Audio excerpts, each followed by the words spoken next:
प्रधानमंत्री मोदी ने कभी सफाई कर्मियों के पखारे पांव, कभी फूलों की बौछार से किया सफाई कर्मियों का स्वागत।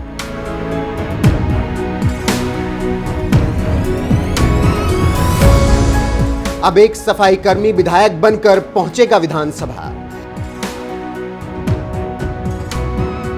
ये मोदी राज है। यहां नेता का बेटा ही नेता नहीं बनता, यहां सफाई कर्मी भी विधायक बनते हैं।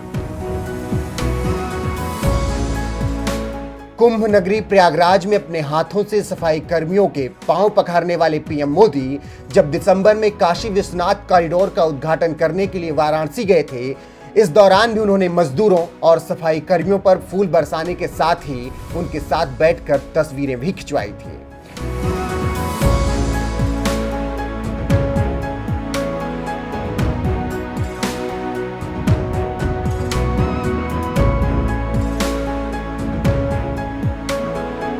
मजदूरों से लेकर सफाई कर्मियों तक के लिए अपने दिल में इस तरह का सम्मान रखने वाले देश के प्रधानमंत्री नरेंद्र मोदी के राज में समाज के निचले तबके के लोगों को इस कदर सम्मान मिल रहा है कि अब वो चुनाव जीतकर विधानसभा भी पहुंच रहे हैं।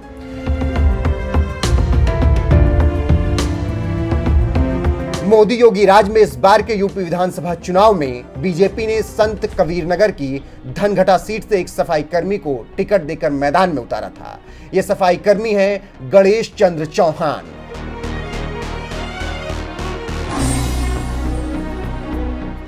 धनघटा सीट से चुनाव लड़ रहे बीजेपी उम्मीदवार गणेश चंद्र चौहान के खिलाफ अखिलेश यादव ने अपने गठबंधन के साथी ओम प्रकाश राजभर की पार्टी को दी थी, जिन्होंने अलगू प्रसाद को टिकट दिया था। तो वहीं बीएसपी ने संतोष को अपना उम्मीदवार बनाया था, मगर 10 मार्च को चुनावी नतीजे सामने आए तो बीजेपी उम्मीदवार गणेश चंद्र चौहान ने 11 उम्मीदवारों को पछाड़कर 10,500 से भी ज्यादा वोट से जीत हासिल की।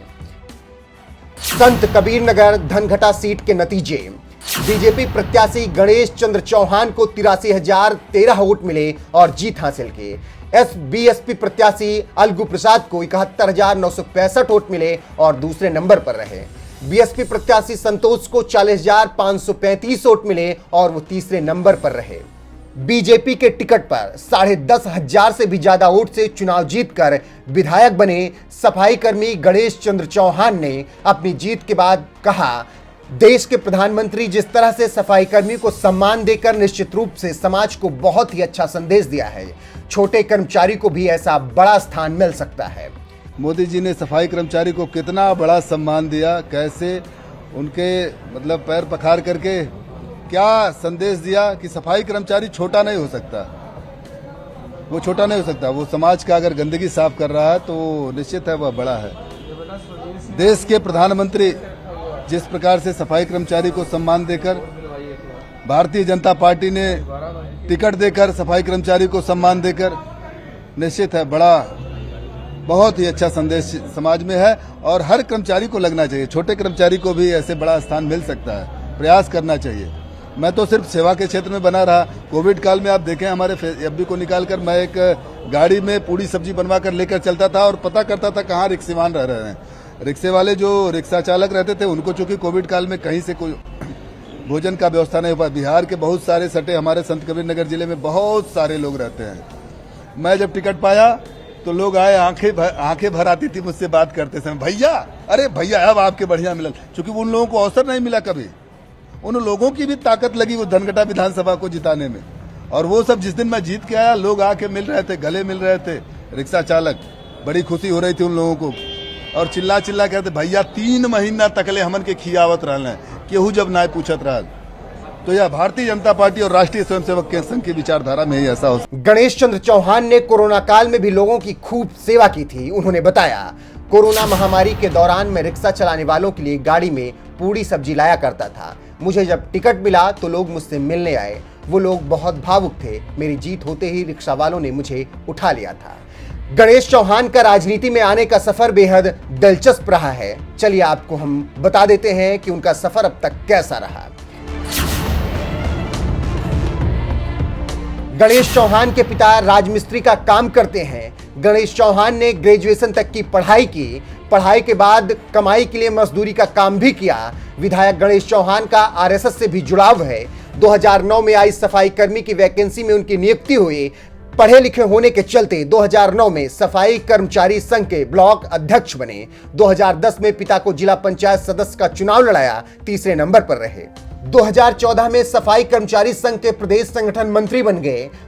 2017 में भी बीजेपी से विधानसभा चुनाव में टिकट मांगा लेकिन नहीं मिला। 2021 में अपनी पत्नी को ब्लॉक प्रमुख का चुनाव लड़ाया, सिर्फ 3 वोट से हार गई। 2022 के चुनाव में टिकट मिलने पर सफाई कर्मचारी पद से इस्तीफा दे दिया। चुनाव में विरोधियों को धूल चटाकर 10,500 वोट से जीत हासिल की। यानी एक सफाई कर्मी से लेकर विधानसभा तक का सफर तय करना उनके लिए आसान नहीं रहा, लेकिन इसके बावजूद बीजेपी से मिले कदम दर कदम समर्थन के बाद आज वो विधायक बन गए, जो बता रहा है कि मोदी योगी राज में एक सफाई कर्मी को भी वो हक मिलता है जिसका वो हकदार है। यहाँ सिर्फ नेता के बेटे को टिकट नहीं दिया जाता है, काबिल सफाई कर्मी को भी टिकट देकर चुनाव लड़ने का मौका दिया जाता है। और गणेश चौहान को यह मौका मिला तो उन्होंने 10,500 वोट से विरोधियों को धूल चटाकर जबरदस्त जीत हासिल की और आज वो बीजेपी के विधायक हैं। को बहुत बहुत धन्यवाद, बहुत बहुत आभार जो इस कार्यकर्ता के लिए समय निकाले।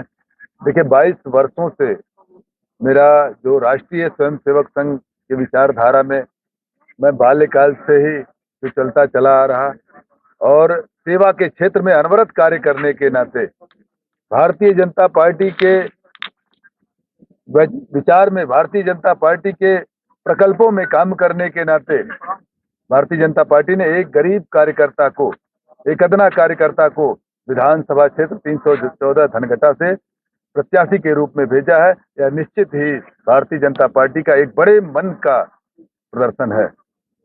देखा गया है कि यहाँ शिवराज चौहान जी मंत्री थे, उनका टिकट करके आपको दिया गया था, तो उससे क्या? पहला विषय है, माननीय मंत्री जी का टिकट कटा नहीं है। माननीय मंत्री जी को एक नया क्षेत्र संवारने का अवसर दिया गया है। माननीय मंत्री जी बड़े व्यवस्था के बड़े नाम है, प्रदेश के अच्छे, हमारे समाज के अच्छे बड़े नाम है और उनको एक दूसरा क्षेत्र दिया गया है कि वहां जाकर भी वो उस क्षेत्र का सर्वांगीण विकास करेंगे। आप इस क्षेत्र में क्या मुद्दा है जिससे आप चुनाव?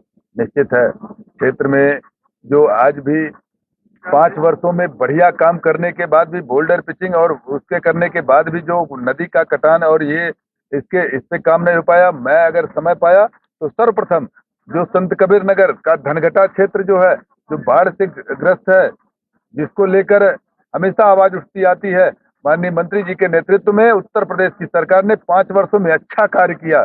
इससे पूर्व की सरकारें अगर इसके तुलना करेंगे तो तुलनात्मक में वो जातिवादी, वो कुंठित मानसिकता की सरकारें जिसका कोई जवाब नहीं था, जो केवल चंद लोगों में या चंद जातियों में, चंद व्यवस्थाओं में सीमित थी। यह 5 वर्ष में यह सरकार सभी के सबका साथ सबका विकास का कार्य किया है एवं वो बंधे कटान पर भी ठीक प्रकार से बोल्डर पिचिंग, जो करप्शन भ्रष्टाचार से हट के अच्छा कार्य करने का कार्य किया है, उसमें उसको और सुदृढ़ करने का कार्य। बिजली जो आज हमको 18 से 22 घंटे मिल रहा है, 18 घंटे 16 घंटे मिल रहा है, निश्चित है पुनः भारतीय जनता पार्टी की सरकार बनी तो 24 घंटे बिजली का काम मिलेगा। शिक्षा के क्षेत्र में यही उत्तर प्रदेश है, 15 वर्षों में जिस प्राइमरी पाठशाला से अच्छे इंजीनियर एकेडमी निकलते थे, वो वही पाठशाला को कोई भी राजनीतिक ऐसा नहीं था। मैं सेवा के क्षेत्र में खाली समय में काम करता था, जिसके नाते भारतीय जनता पार्टी एक छोटे कार्यकर्ता को टिकट देकर आज सफाई कर्मचारी संघ को या निचले तबके को भी एक गौरव होने का विषय है। अभी आपने विगत कुंभ के स्नान में देखा होगा कि प्रधानमंत्री नरेंद्र मोदी जी एक सफाई कर्मचारी का पैर छूकर किस प्रकार से हमारे संवर्ग, इस सफाई संवर्ग को उठाने का मस्तक ऊंचा करने का कार्य किए थे और यह प्रशंसनीय है। निश्चित है हमारे साथ एक निचले तबके होने का एक मतलब जो पार्टी ने जो सम्मान दिया है वह एक गौरव का विषय है, हम सबके समाज के गौरव का विषय है और एक शुभ संदेश का संकेत है।